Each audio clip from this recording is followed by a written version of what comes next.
Hi everybody, Miss Mary again, bringing you family story time from my house to yours. I hope that you are staying healthy, and if the weather is nice at your house, like it is at my house, maybe you can sit out on the porch for a while today. That's what I'm doing. Are you ready? Here we go. If you're ready for a story, wave hello. If you're ready for a story, wave hello. If you're ready for a story and you want us all to know, if you're ready for a story, wave hello. If you're ready for a story, wiggle your toes. If you're ready for a story, wiggle your toes. If you're ready for a story and you want us all to know, if you're ready for a story, wiggle your toes. All right, so first I want to show you something neat that my son found in the garden a while back. Can you see this? This is a snail shell. It's almost like it has stripes of brown and maybe a little bit of almost yellow, and there's a big hole in it where the snail used to live. That is a snail shell. Isn't that cool? So I was wondering, are you by any chance a snail? Probably not. I don't think I am either, but let's make sure. This story is called Are You a Snail? And it was written for us by Judy Allen and Tudor Humphries. Are you a snail? Are you a snail? If you are, your life began in an egg, like one of these. When you hatch, you look like this. This is your mother. You are much smaller than your mother. You are very, very, very small, but you will grow. You have 2 horns and 2 eyes on stalks. You can pull your eyes right down inside the stalks and into your head if you need to. You are slimy. You are very slimy. You have a shell with a beautiful pattern on it. You have no legs and only 1 foot, but it is a strong foot. The slime on your strong foot helps you to slide along. Wherever you go, you leave a trail of slime behind you. You like damp places. You like to be outside when it rains. I like to be outside when it rains. You have a big, rough tongue right inside your mouth. Do you have a tongue inside your mouth? Maybe you are a snail. Use that tongue to rip pieces off of leaves and eat them. Oh, but watch out for thrushes. That's this kind of a bird. Thrushes are very dangerous. They like to eat snails. They know how to break the shell off, and they don't mind the slime. Hide in the daytime. Go out at night when the thrushes are asleep. Okay. Oh, but also look out for foxes. Foxes are dangerous. Hungry foxes eat snails, and they don't mind the slime either. Now, foxes go out at night, but you can't hide at night because you have to eat sometime. Just be very careful. Do you see that big human boot? Well, human wearing a boot, right? Do not go where humans go. You could get squashed. You move too slowly to get out of the way. Humans don't like you because you eat their plants. They might put poison or sharp gravel in the garden. It hurts to walk on gravel. And also, it sticks to your slime. And poison? Well, poison is poisonous. Now, you might meet someone who looks like this. It is not a snail whose shell has fallen off. This is a slug. Ooh, the winter cold makes you sleepy. Find a safe place. Your slime hardens into a door in your shell. The spring warmth wakes you. Dribble on the inside of your shell door, and it melts away. Slime off and find some food. How However, if you look a little like this, or this, or this, or this, you are not a snail. You are a human child. I really like this picture. You can tell that's a drawing of a human child wearing a backpack. But if you look at the shadow, doesn't the shadow look like a snail? Pretty good drawing, huh? You, as a human child, have no shell on your back. You have no horns, and your eyes are not on stalks. But you can do lots of things that snails cannot do. You are not afraid of thrushes or foxes. Most humans like you. And best of all, you are not in the least bit slimy. Are you a snail? That's a good one, isn't it? Now, as I'm reading these stories, you can probably hear the birds singing. We have lots of birds in our yard. So that made me think, do I know any bird songs? Well, I kind of made up one. What do you think of that? You know how head, shoulders, knees, and toes goes, right? Head, shoulders, knees, and toes, knees, and toes. Well, I thought maybe we could do that like birds. Now, birds don't really have shoulders, and I don't know if they have knees. So how about we do this? We'll say heads, wings, legs, and feet. Legs and feet. Head, wings, legs and feet. Legs and feet. And then we'll say eyes and tails and chest and beak. Bark, bark. Head and wings, legs and feet. Legs and feet. Got it? Okay, let's all do it together. You ready? We're going to say head, wings, legs and feet. Legs and feet. Head, wings, legs and feet. Legs and feet. Eyes and tails and chest and beak. Bark, bark.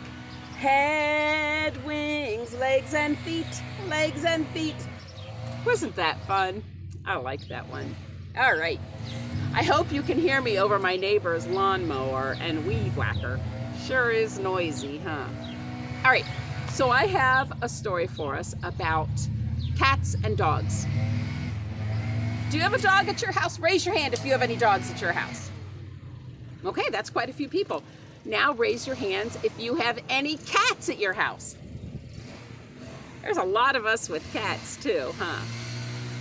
So this is a story about a dog and a cat in the same house, and this one is called Up on Bob. We just got this book at our library maybe a month and a half ago, so I haven't even shared it with any Storytimes yet. This is our first reading. Up on Bob with Words and Pictures by Mary Sullivan. Here we go. Up on Bob. This is Bob.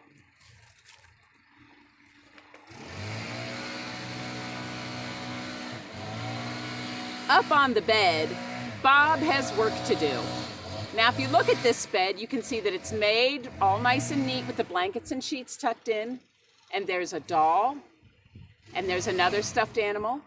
And next to the bed, there's a table with a couple of books and a lamp. Doesn't that look nice? Bob has work to do. The work is hard. But Bob does not mind. What's he doing? Looks to me like he's pushing all the dolls to the floor. Oh, Bob. Bob likes hard work. Hard work pays off.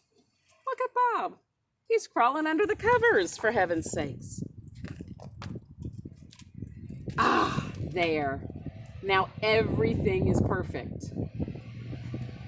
All the animals and books are on the floor, and Bob is under the covers. Now, Bob can sleep all day. You see something up here? What's that? Uh-oh. Suddenly, everything is not perfect.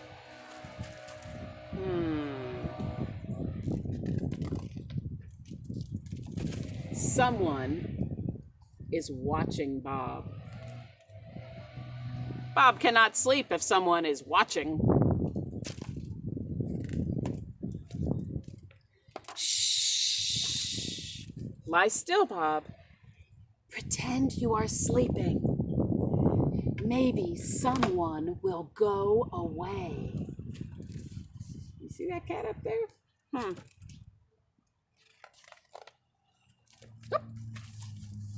Is someone leaving? There's the cat's tail. Is someone gone? Pounce! Does your cat ever do that? My cat does that. Comes running up and jumps up on top. How do you think Bob feels about that? Bob does not look very happy, does he? Up on Bob, someone has work to do. The work is hard, but someone does not mind. Does your cat ever do that? Use those little paws to go squish, squish, squish. Yep. That cat is licking Bob's ear. Oh dear. Someone likes hard work. Hard work pays off. There.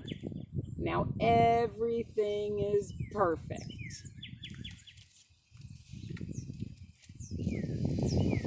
Now Bob can sleep all day. Isn't that nice? Do you have a favorite animal? Either a live animal or a stuffed animal who you like to sleep with? Oh, I do. Isn't that a wonderful feeling? All right, so I have another song for us, but here's the problem. I don't have any bee puppets at home. If I were at the library, I would use my bee puppet, but I didn't bring that home with me.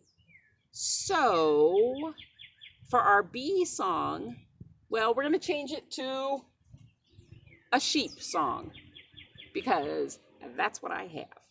Okay? So, we're going to call this, well, we're going to call it a sheep. Ba, ba. Where's the sheep? Uh-oh. It's on my toe. Do I want a sheep on my toe? No. A sheep is on my toe. A sheep is on my toe.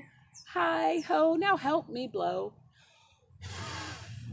The sheep's not on my toe. Uh-oh. The sheep is on my shoulder. The sheep is on my shoulder. Hi-ho, just help me blow that sheep right off my shoulder. Ready? 1, 2, 3. The sheep is on my knee. The sheep is on my knee. Hi-ho, just watch me blow the sheep right off my knee. 1, 2, 3. Oh no! The sheep is on my head. The sheep is on my head.